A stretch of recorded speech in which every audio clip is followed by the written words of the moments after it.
He is mainly known for interpreting scripture allegorically by looking for multiple meanings within the same passage. But a literal, surface-level interpretation was not ever part of the mix.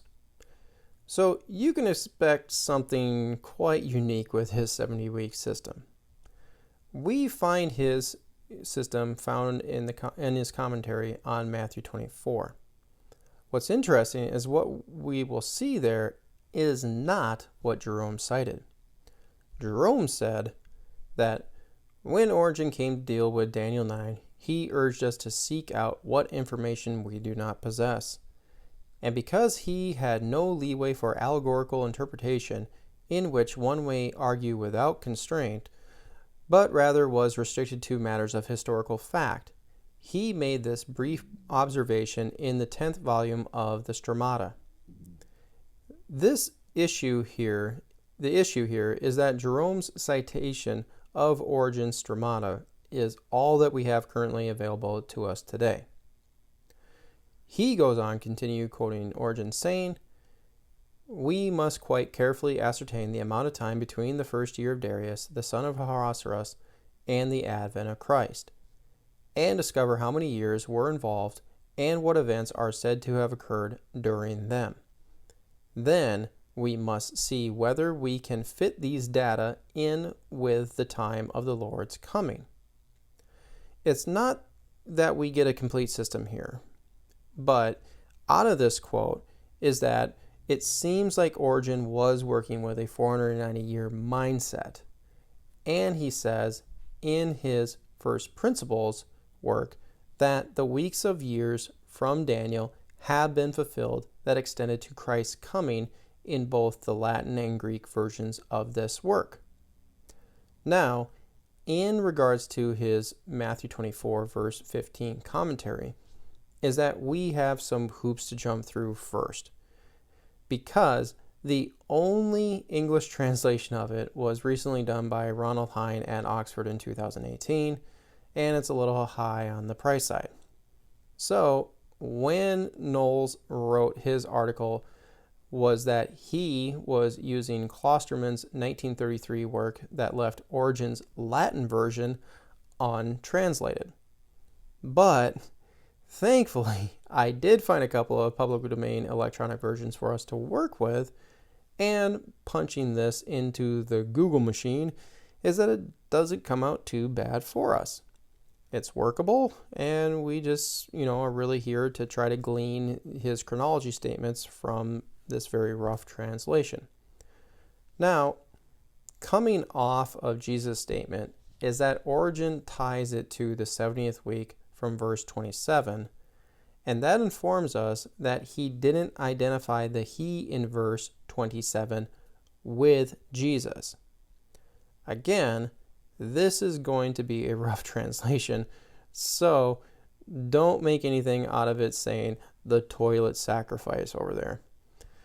Now, with the 70th week in mind, Origen begins to build his system by saying it, the 70th week that is 70 years long, and started following the advent of Jesus. This is confirmed by him saying this 70th week, which for 7 decades old, said last week, confirmed many will. Now, you might have mentally pictured Origen's 70th week from Jesus' birth to Jerusalem's destruction and think, okay, I see how he got the decades idea there if you were to put Jesus' birth at 1 BC, but that's not what he did. He actually said that it started at the ascension of Jesus just before Pentecost. He continues saying, in the middle of the week, the 70th that is, which is 3.5 decades old, which was taken altar, which is 35 years to be fulfilled, had written, in the middle of the week will be the sacrifice stopped. So his system has the 70th week starting with the ascension and places the temple and city destruction in the middle of it, as he said 35 years between the two events. Now I'm sure you're already thinking, that then there would be 35 more years following that, and that would land you on 105 AD. But what happened then? Straight answer is Origen didn't address it at all. That is the second half of the 70th week. Remember, you're dealing with the foremost allegorist ever. Things like that just are not part of his concern. So it would also be wrong of you to think that he was then dating Jesus' death, resurrection, and ascension in 35 AD. He refers to the chronicles of someone named Phlegon that taught that the 40 days of post-resurrection appearances in Luke and Acts were actually 40 years. Who knows? Maybe he went funky with the day-year principle there to get that number, but that's just all speculation. Which is why Origen said that more or less half of a week is 35 years, and that it is close enough to 40 years to justify his weeks of decades system. Now, what about the first 69 weeks, you're probably wondering? Well, he actually did follow his own decade system back by saying that the 70 weeks prophecy started at creation with Adam, extending to Jesus' ascension. It appears to be kind of worded like he said 4,970 years in the translation, but most commentaries say that Origen had a total of 4,900 years in his system.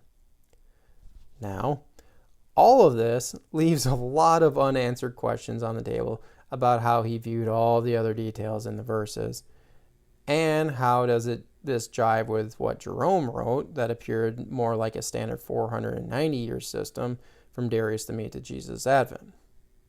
Ultimately, we can't say with any certainty. There's not enough information available to know which came first, or if Jerome even knew about Origen's 4,900-year system. But one final thing to note with Origen and his viewpoint on the book of Daniel is that he wrote quite a bit about how he saw the Antichrist being referred to in Daniel, and tied it with Paul and Jesus all together in that they were all speaking of him as well. And when you look at Origen's statements, is that it would seem that he is putting the Antichrist coming as a future event from his day, especially with the bottom statement about the destruction of the world as the endpoint of the times of Daniel. And for our purposes here is that since Origen did attach the Antichrist with Daniel 9:27, is that we could reasonably think that his system does, maybe did, somehow involve the Antichrist in it. How exactly? Again, nothing can really be pinned down with Origen. That's the thing when you're just dealing with an allegorist. Reminder, hit the subscribe button below, turn on the notification bell, hit the like button, leave a comment, and don't forget to visit us at justscripture.org. But in the meantime, stay salty.